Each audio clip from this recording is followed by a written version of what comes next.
What up, everybody? Welcome to another episode of The Magic Hour. I'm your host, MagicLeb, a.k.a. MagicLeb. Be sure to follow me on my Instagram at Fame Film Agency and subscribe to my YouTube at MagicLeb. Today, we have a very special guest, somebody who's actually got some good talent and is very, very funny, Miss Jess Mckenzie. Hello. How you doing?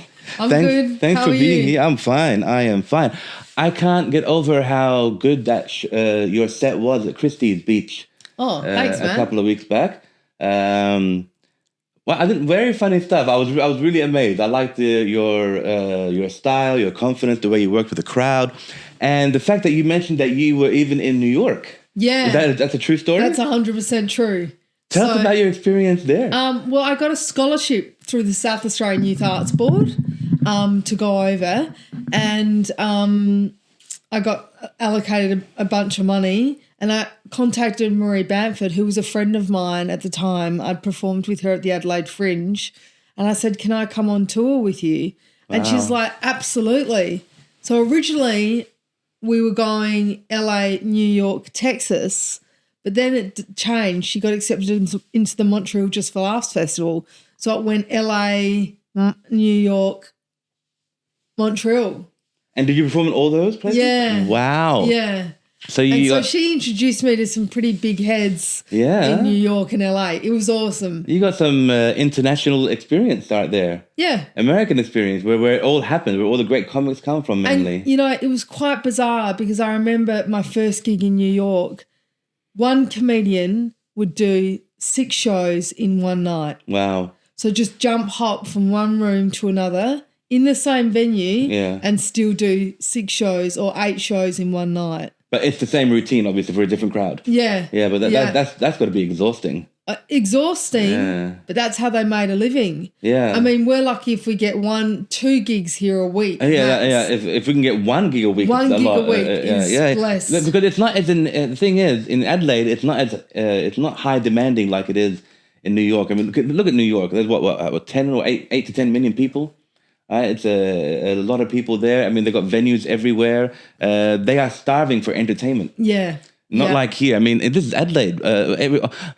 Half the population goes to bed by 9 o'clock. Yeah. You know what I mean? Especially in Victor Harbour. And you're performing at the city that never sleeps. Yeah. So to say. That's what they call it, right? 100%. They didn't sleep. Like, I'll never forget, I came out of the gig in New York. This was the first time I've ever experienced this because you wouldn't experience this in Australia. I came out of the gig in New York and it was snowing. Oh, wow. And I was just like, I'll never forget it because I just remember being like a profound experience, almost like a spiritual experience, coming out of that gig after everyone had seen me half naked.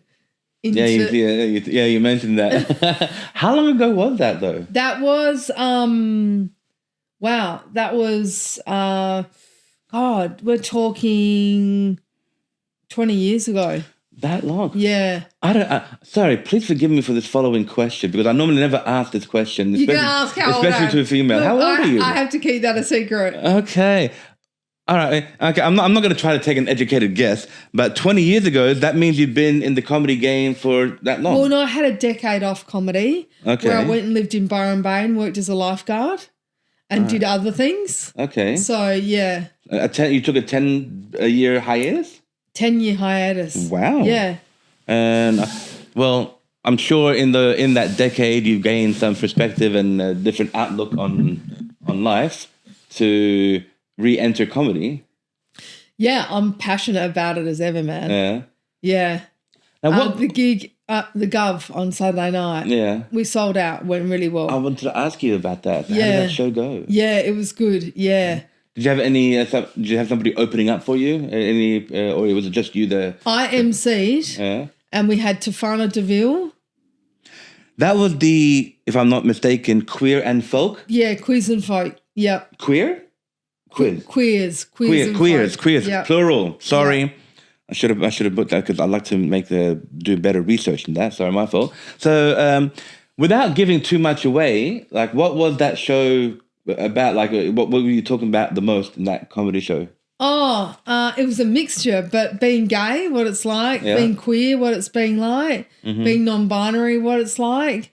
I still don't know what that means.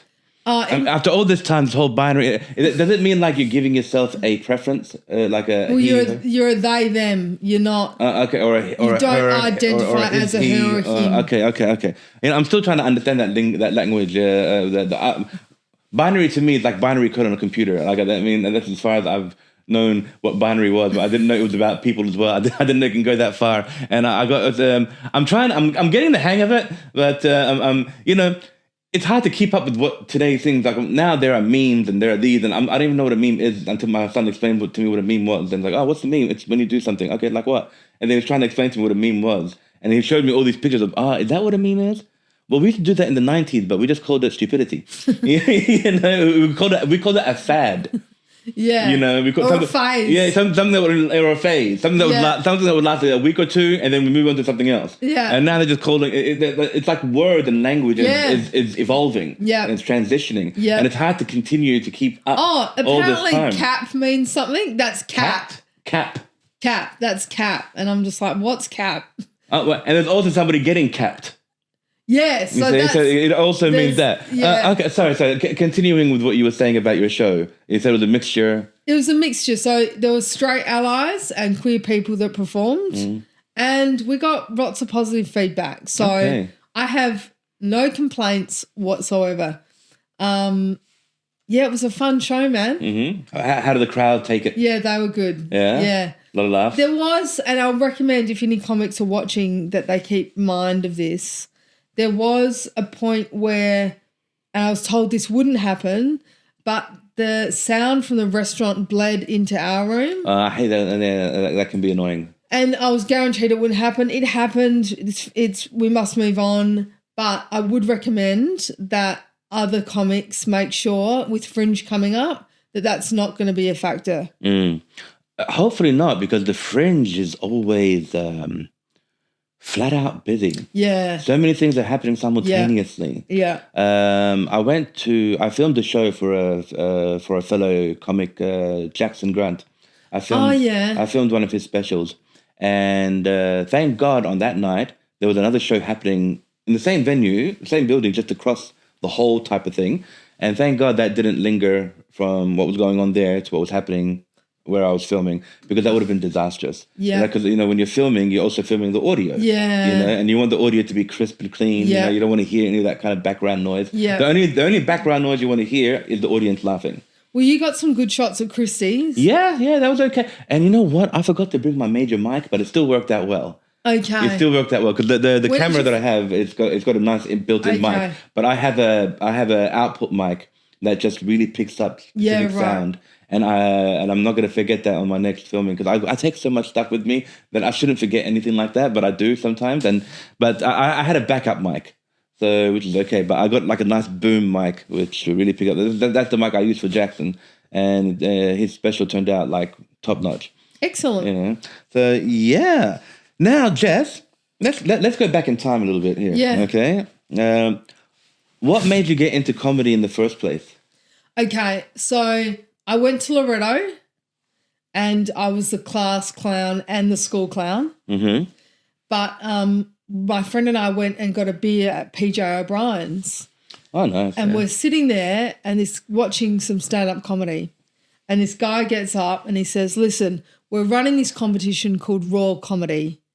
If you think you're funny, or if your friends think you're funny, or if your mum thinks you're funny, give it a crack. Mm-hmm. And one of my best friends turned to me and said, you should go in it. Write 5 minutes of funny material and go in it. I'm like, I don't think so. She's like, you should do it. So I did. I went home and I wrote my funniest 5 minutes. And then I performed in the SA grand final and I won. Wow. And I didn't know what I was in for. But when I won, it meant that I was performing at the Melbourne Town Hall in Melbourne against people like Chris Lilly and all these other comedians in front of like 2,500 people. I was performing just after writing a 5-minute set and doing well. How many people? 2,500? 2,500. Wow. It was packed. Biggest crowd you ever had? Oh, forever. Yeah. Yep. I did a conference 6 months ago and there was 1,000 people there and that was a lot. But 2,500, I was like, holy shit. Yeah. And the crazy thing is I cracked a joke and it kind of rolled. It was like a wave. It didn't come back to me straight away. It kind of went and then came back to me. And I was like, gee, I wasn't prepared for any of this. The crazy thing that happened that night is when we got there to the Melbourne Town Hall, there was a buffet of food and I love good food. Oh, of course. And so I made the mistake of thinking it was a good idea 5 minutes before I go on to biting into a meat pie and then it ran all down my front. And so then makeup and hair, what is it, makeup and hairdress? Wardrobe, whoever it is, went mental at me. So they've got the cloth cleaning my top and someone's got a hairdryer blowing on me and I'm like, oh my God. And then they say, Jess, you're on. So all this craziness, it's nice to be settled before you go on. Yeah. All this craziness happened to me before I went on. And then I get on and I'm a bit blank. Like, look. Well, I bet you never made that mistake again. No. Having something to eat before you get on the show. Now, one thing that I've always wanted to ask a comedian, which I haven't done, this will be the first time that I'm going to ask this question. Right before you get on stage, before you are announced, moments, those crucial minutes just before they call your name, at what state of mind are you in? I'm excited and I'm nervous. It's a combination. Yeah. But those are good feelings though. Yeah. Because like, do you feel like sometimes just a little fear at all? Yeah, a little anxiety. You know? Yeah. Like you don't want to mess up too bad or you don't want to mess up at all kind of thing. You want to make sure that you tell every joke. You don't want to miss anything of your material. I hope this goes well. Yeah. I hope this goes well kind of attitude. And have you ever been in a situation where you've done a good set and you've done your something that you've practiced in your head over and over again, but at the end of the set, shit, I forgot to tell that one joke that went with this, and oh, that joke should have gone with that. I forgot to say that one. That sometimes happens. Yeah. Not often. I normally prepare quite well. Yeah. Now, when you prepare for a set, when you're writing your material, do you write it like one would write a story, like a script, or do you make guidelines or about topics that you want to talk about? No, good question. So I write dot points in my phone about what I want to talk about. Yeah. Then I go to a cafe or the library and I do what I call the brain drain, which is what Ben Darso, another comedian, introduced me to, where you just write for 2 hours. Doesn't matter what you're writing, even if you're writing about, I like pancakes with syrup on them, like doesn't matter. You've just got to drain it all out of the brain, 2 hours worth. Now, I was really good at doing that before my solo show because I wrote my own solo show and sold out last year. And now I've got to get back in that frame of mind. But it's a discipline. Writing is a discipline. And once you get started, it's great. It's like exercise. Once you sort of start and you're like, oh, and then once you're going, you're like, oh my God, feels so good. No, I totally agree with writing as a discipline because I'm an amateur writer. Like I've done short stories and screenplays and even poetry I used to do back in high school and university. And I got 2 poems published and a story published, but not in places, not nothing big, like amateur style. So, but I do know the will it takes to sit down and just get it down there. I think if you can get in a habit, like a ritual almost, you're in a really good position. Just sometimes it's hard to get started when it comes to the creativity part. Even if you have a plot of what you want. And sometimes the writing won't come through you very well, and then other days you write brilliant jokes. You just can't stop. Yeah, you have one of those days where it just keeps pouring out. Now, who would you say do you have any who would you say are comedians that inspire you to want to continue doing it or to be great? That's easy for me. Ellen DeGeneres. Okay. Why Ellen? Well, see, she took a bad rap at the end of her career, which is so hilarious because to me, who's followed her since I've been 12 years old, as soon as I got the internet, I was up till 1 a.m. or 2 a.m. every night for like 4 nights, reading about her, learning about her. And what's crazy is also when I was in Los Angeles, we went to look at the building. I just wanted to see the building. and her PR came out and they said, "We've got spare seats. Would you like to come to the show?" Oh, wow. And John, my mate, and I, who's coming to stay with me in America in March, we lost our shit. Like, he had me doing Tai Chi in the park to stay calm. And I'll never forget, she came out. This is a truth. She came out, she took a glass of water, she looked up at me and went, and looked straight through me. And I was like, and I thought, why? And I realised the reason that happened is she's looking at the audience when she's backstage. We're being filmed and I was being a crazy mofo. Oh, no. She saw it all. She saw it all. And I was dancing and jumping. I was so excited to be there. So, yeah, it was really wonderful. Did she say anything to you? She didn't say anything. Well, she's got a huge audience. Okay. I thought she was like a few feet away from you. She looked straight at me. Okay. So I know her career like no one's business, right? I've followed it strictly.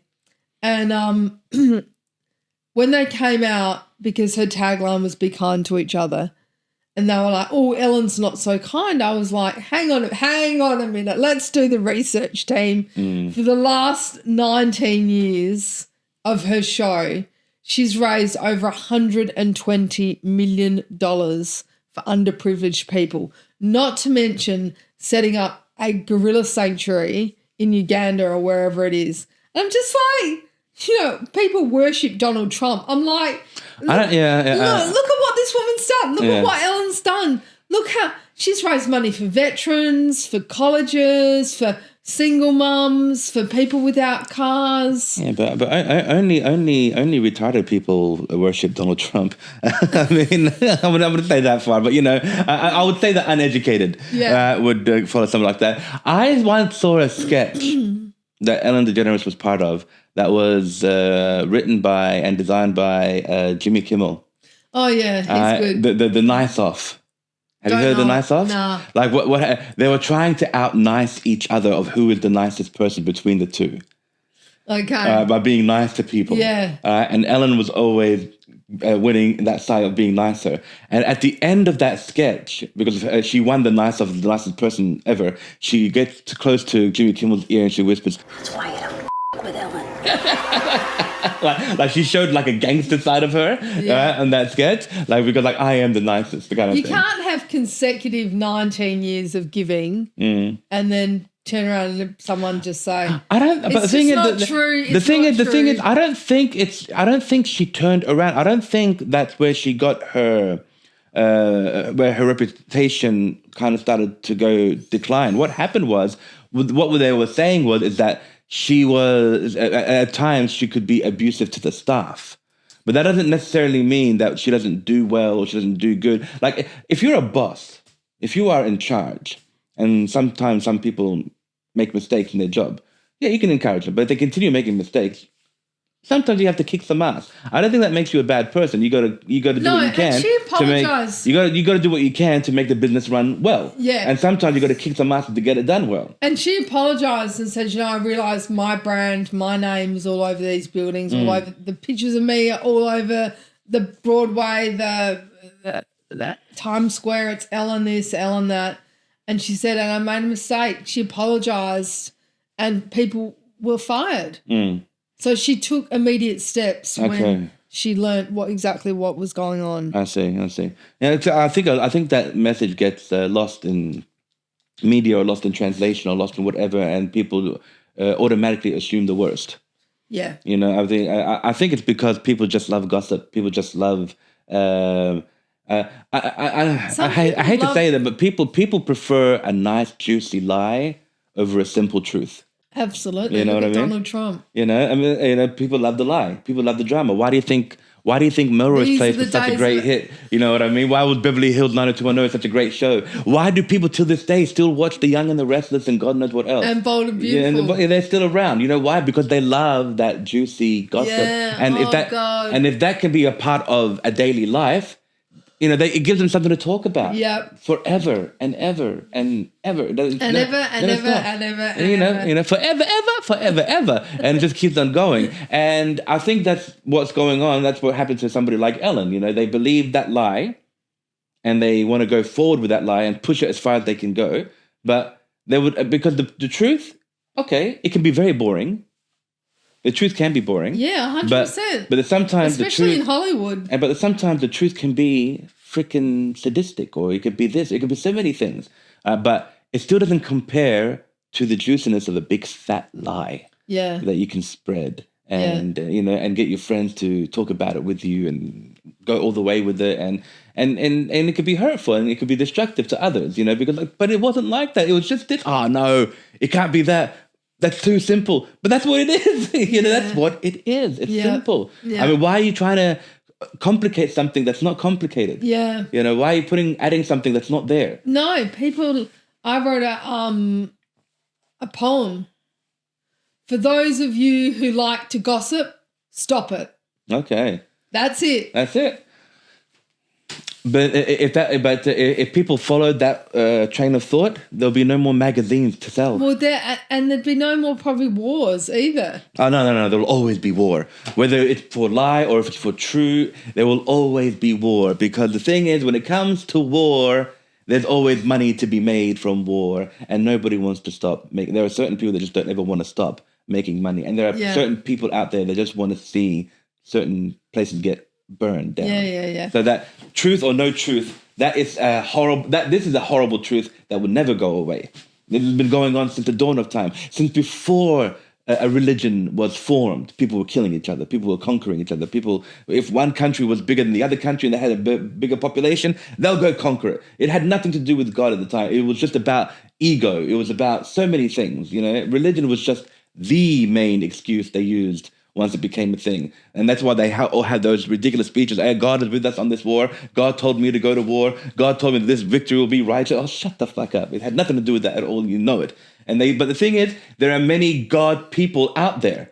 My God. Those Christians that do those mumbling words or whatever. Even in all kinds of religion, you just got so many of these satanic type worshippers that they will believe anybody that says God told me to do this and God told me to do that. It's for our country. It's for you. It's for you.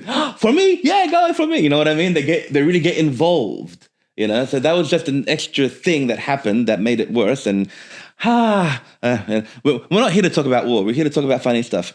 And war is the exact opposite of that right now. And there's a lot of that going on, and it's never going to stop. But that helps with material too. Yeah. George Carlin really painted a picture about America's determination to go to war with almost everybody. I don't know if you've ever seen that bit, but it was like a lecture as much as it was like a comedy bit. It's like you learning something. It's like he's like a professor. It's like going to one of a professor's lectures when he's on stage talking about politics. Oh my God. Because it's true and it's funny and it's educational. It's like, wow, where's all this coming from? Because the man is wise. He's been around for so long. He's seen everything and like terrific stuff. Okay, moving on. Now, I got a fun question to ask you. All right.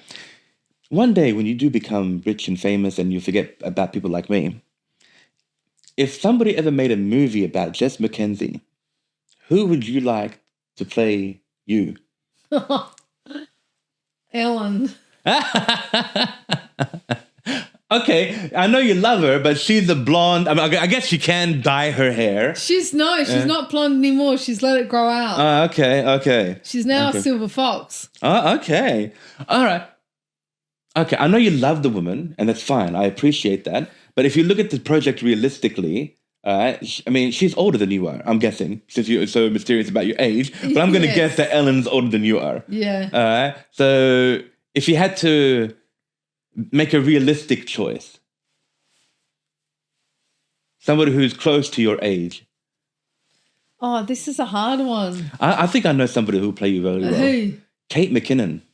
Oh, yeah, she's good. Yeah. I know she's a blonde, but she can easily dye her hair. Yeah, she could dye. Yeah. But I think that woman can do no wrong.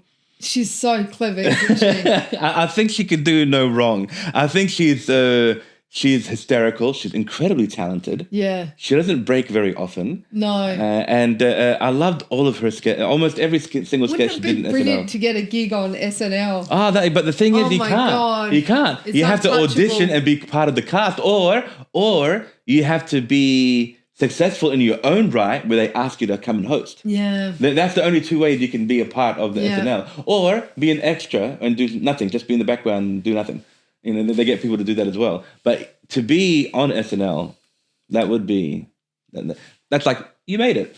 You made it. If you made it on SNL, you've opened doors everywhere, you know? How fantastic. Jess, answer me this question. If you could do your comedy set for any time period in history, for any audience in history, which time period would you choose? Probably now. Now the time?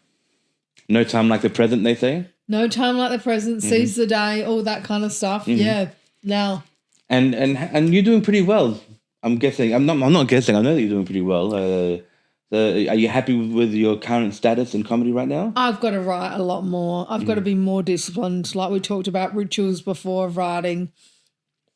I need to get on top of that in the next 12 weeks so that I'm ready to go for Fringe. Fringe, that's in March. 12 weeks away, February. February. Why do I keep thinking it's March? Okay.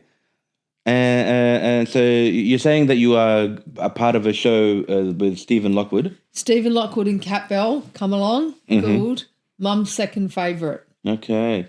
And are you having your own individual show that year? No, but I'm helping out MC Ra with some of his shows as well. So I'll be doing my show, Mum's Second Favourite, and some of MC Ra's show with a comedian from London called Darius Davies, Okay. who some people might know. He's got quite a reputation. Okay. So we'll definitely, people check that out. Now, when you get on stage, do you feel like you are more yourself or less yourself? More. Yeah? Yeah. You feel comfortable on stage? I'm in my happy place when I'm on stage. Yeah. So obviously you're not the kind of comedian that would like escape from people when you're on stage. You're more like connecting with them. Would you Yeah. say that? Do you have that? Do you like that connection that you have with the audience? 100%. And how does it make you feel on the inside? I always found comedy to be therapeutic more than anything else. Oh, yeah, it's great. I find it invigorating. I find it like my heart chakra opens up.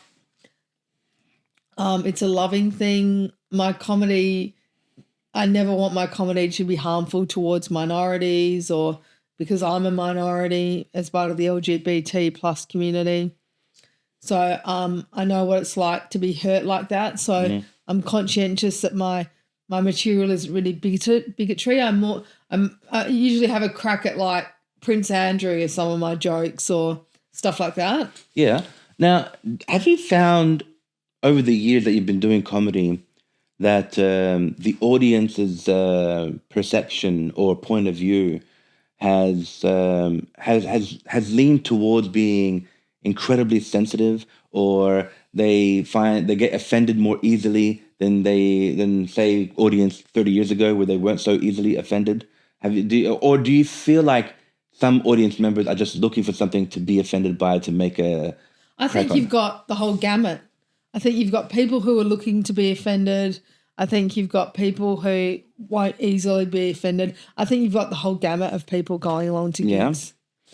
I mean, there's always someone out there that's looking for a reason to be offended. And it's just like, oh, man, come on. Like the waitress says they're upset with the waitress because the meal isn't hot enough or whatever it is. But have you found that happening more in comedy though? In your from at least from your point of view, from your experience? About the same, probably not more. Maybe a little bit more. There's a few more Karens out there. Yeah. Well, see, that's the thing. It's happening so often. We gave it a name. You know, we never gave it a name back in those days. We just say things like, "Oh, stop bitching," or "Shut up." You know, now they're calling them a Karen. Yeah. I feel sorry for those parents that actually named the children Karen. Karen, yeah. You know, one of my favorite female singers, her name is Karen White. I don't know if you've ever heard of her, but Karen White in USA is like John Farnham in Australia. Oh, wow. Okay, everybody knows John Farnham, right? 100%. In the US, everybody knows who Karen White is. She didn't go as globally as well as Whitney Houston, for example. But she is a dynamite freaking Is she thing. black? Is she? Yeah, but she's amazing. Beautiful. She's amazing. She's only made. I've got 4 of her. I think she's made 5 albums, but I've got 4 of them, and I loved every one of them, and I love her voice. But the thing is, but I feel sorry for anybody that named their daughter Karen because of what we've done to Karen. You know, they've ruined Karen. Apparently, you have to be a Karen to be a bitch. I don't know. That's the thing, right? Well, why couldn't it be Melanie or? I don't know. Karen rolls off the tongue of it. You know, I don't know. Maybe. Yeah, see, because Milana would be good. Yeah, well, see, anything, you know, but they had to land on Karen, like because like what one expression, one sentence that I hate, and I've heard this so many times, and I find it very annoying when if you were to watch a classic comedy show from 20 years ago or 30 years ago, and you heard a line or you heard something funny or a sketch. And somebody today says, yeah, you can't do that anymore today. And it's like, why not?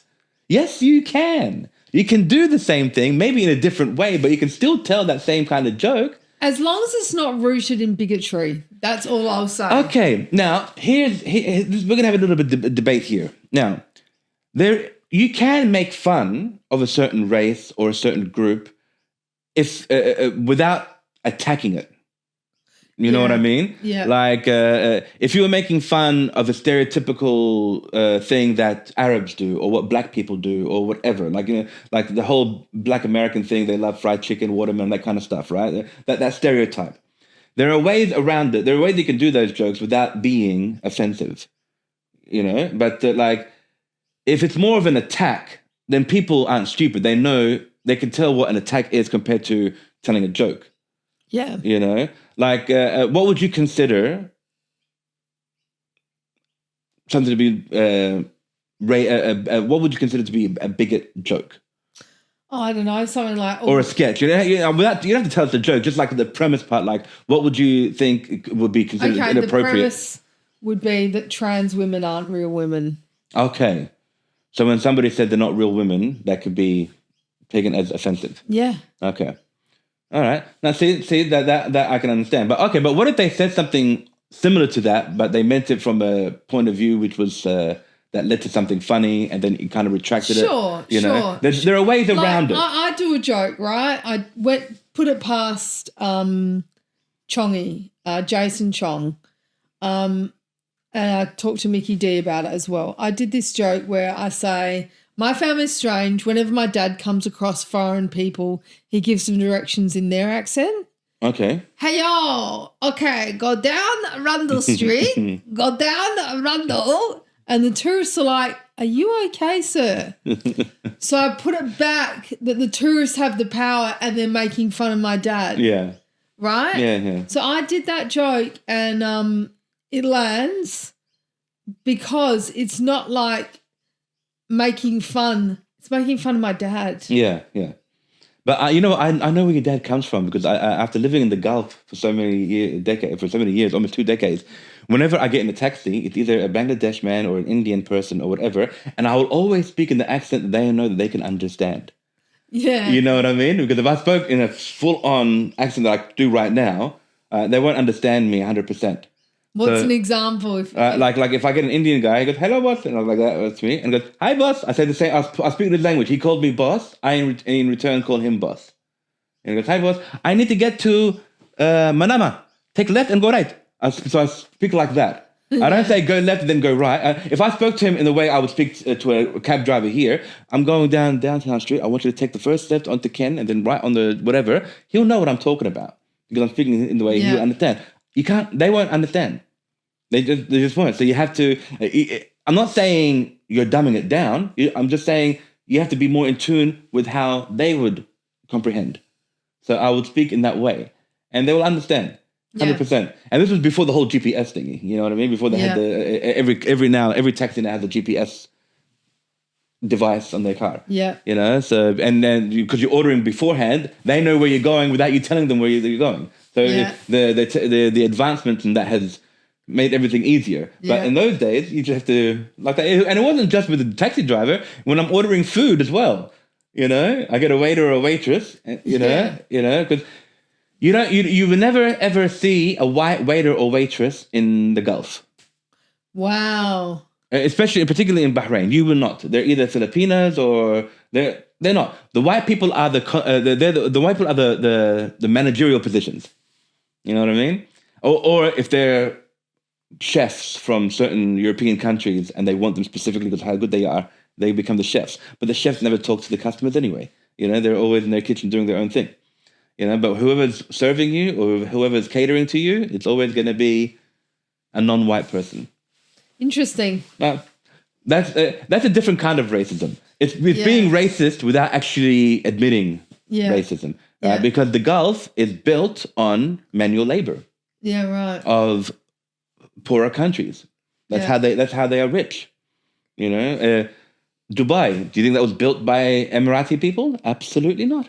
Yeah. It was built by Bangladesh, Indians, Pakistanis, Nepal, Filipinos. They're all hardworking people that built those countries. A melting pot sounds like New York. You know, but at least in New York, they got New Yorkers to build New York. You know, New York doesn't. Well, as far as I know, they don't go to poorer countries and recruit them and come build our skyscrapers. Now, do they? No. You see, they got their own labor thing going on there. So, like here in Australians build Australia. Yeah. You know, but in the Gulf countries, doesn't work that way. That's moving on. Okay.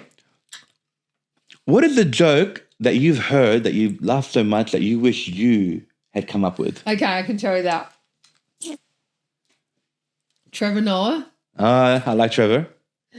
He does these things on, why are the people in scary movies so stupid when the monster's chasing them? Yeah. So they go hide behind the car and they're like, it's like, be fucking quiet. They're like, oh my God. And then like finally they cut, like Trevor Noah's like, they just have to relax and be quiet. And they're like, It's so coincidental that you're mentioning this horror thing because last night I put on Scary Movie. Oh, yeah. You know, because I just love watching that kind of stuff. Like the scene where the white woman at the beginning is going to get killed, and she has all these options. She's got a knife and a gun and a grenade and a banana. She picks up the banana and runs away. And then that's two signs. So one that funny. says life and one that says death, and she runs toward the death. It's like they really, really make fun of that stereotype of those scary movies that happens all the time. It's like my strong head. Yeah, and that's the second one. Yeah, I got to watch that tonight. Anyway, Trevor Noah's like, and there'll be always this one child in the scene where the woman's like, "Ah," and she's breathing too heavily or whatever and making stupid fucking noises. And there's this one baby next to her that says, "Mummy!" Like, she's like, shh.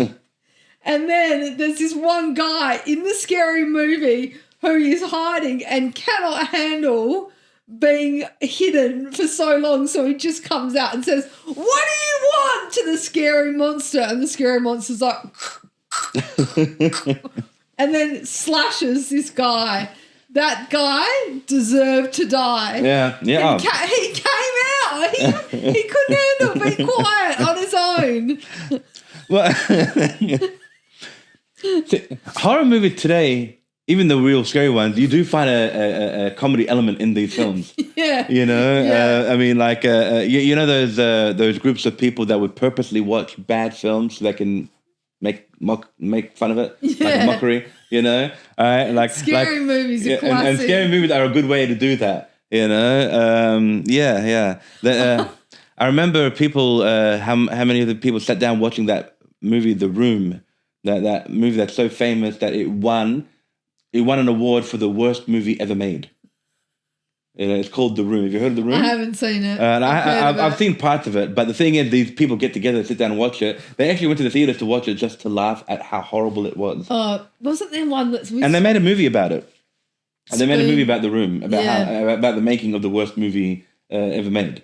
You know, and to win an award of how much you suck. Is it like how can you take that as a flattery? But the guy made the guy famous, and he got what he wanted. He wanted to be famous. Just takes one good crack. Or one bad one. Yeah. You know?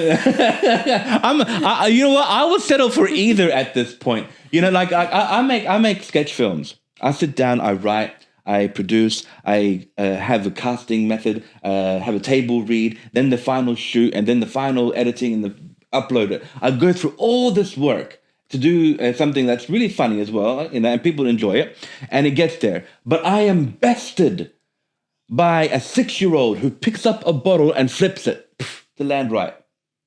You know those videos? Yeah. I am bested by a 10-second video that took no effort except for flipping a bottle. And all that work that I did, and I get like a couple of hundred views, and this guy's got like 500,000. Yeah. It's like, how the fuck am I supposed to compete with that? Yeah. You know, I mean, what am I supposed to do to get that? I'm going to start releasing my TikToks, my poetry on TikTok. Yeah. That's my next goal. And my comedy. Yeah, I think, you know, if we got together, a couple of comedians, with our microphones and headphones, and just watch Donald Trump's speech and just comment on it, maybe that'll make 100 million views. Who knows? I just don't know anymore. I don't know what works. I can never understand the algorithm of how this stuff works. Okay. Now, I got something for you. Okay. Which historical figure do you believe would make a great comedian? Probably Buddha. He's always got a smile on his face. Yeah. In all those statues. Yeah. I came back from Thailand, he was smiling. Yep. The happy Buddha. Very happy. Very intelligent. The one with the big belly or the thin one? Both of them. Okay. But the one with the big belly is usually the one laughing all the time. Yeah, well, he's always got something to laugh about. Yeah. I think the Dalai Lama would be also hilarious to do a set. He cracks himself up at his own jokes. I heard him talking about farting on the plane. Oh, wow, okay. From the Dalai Lama. From the Dalai Lama. And he's like, farting gassy on the plane. I had to let one go. Okay, that would be funny. Right. Yeah, so someone like that. Someone in the Buddhist field. All right. Well, Jess, we have entered the conclusion part of our podcast, where I always ask everybody a series of these 10 questions.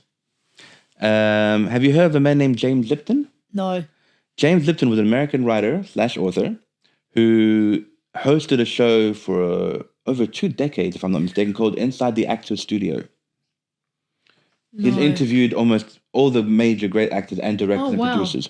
And he made this questionnaire. He was inspired by a French journalist named Bernard Pivot, and they conducted this 10 questions that they ask everyone toward the end. Okay. And I am honoring this man by trying to continue that legacy with the local talent. Since he asked this, the biggest talent, okay. I like to know what the local talent, how they like to respond. Okay, Jess, what is your favorite word? Delectable. What is your least favorite word? Ku Klux Klan. Wow, and that's Ku Klux. Okay, no, you're right. What turns you on? Just to clarify, this is not a sexual question. Oh, okay. Like in terms of creativity or spirituality or emotionally, like what turns you on? Like, for example, a good conversation could be a turn on for certain people. Like probably a really good comedy set. There you go. So I had to illustrate that and make sure. Yeah, so, I was just like, that's a bit personal. No. What, again, not sexual, what turns you off?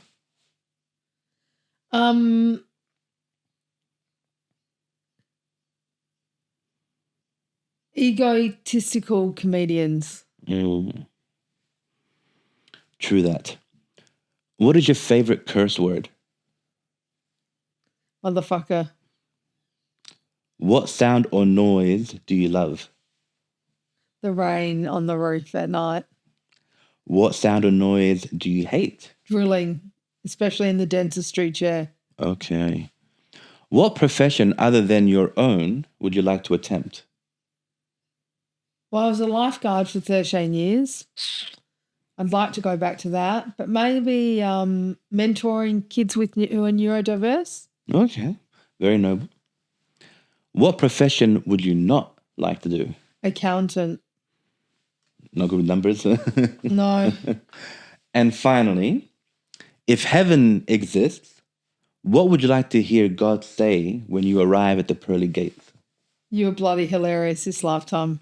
There you go. And there you have it. How did you think of that questionnaire? It's pretty good, right? God bless both James Lipton and Bernard Pivot. Well, that was Jess Mckenzie, everybody. Thanks for joining me. I've been your host, Magic and Dairy, a.k.a. MagicLeb. Be sure to check out Jess and be sure to watch her at the Fringe with Stephen Lockwood. Yep. All right, and that's going to happen in February, not March. I keep saying March. No, the Fringe starts in February. My show's in March. March, everybody. You got that? Yeah. All right. And until next time, guys, take care. Bye. I'm broke, bitch.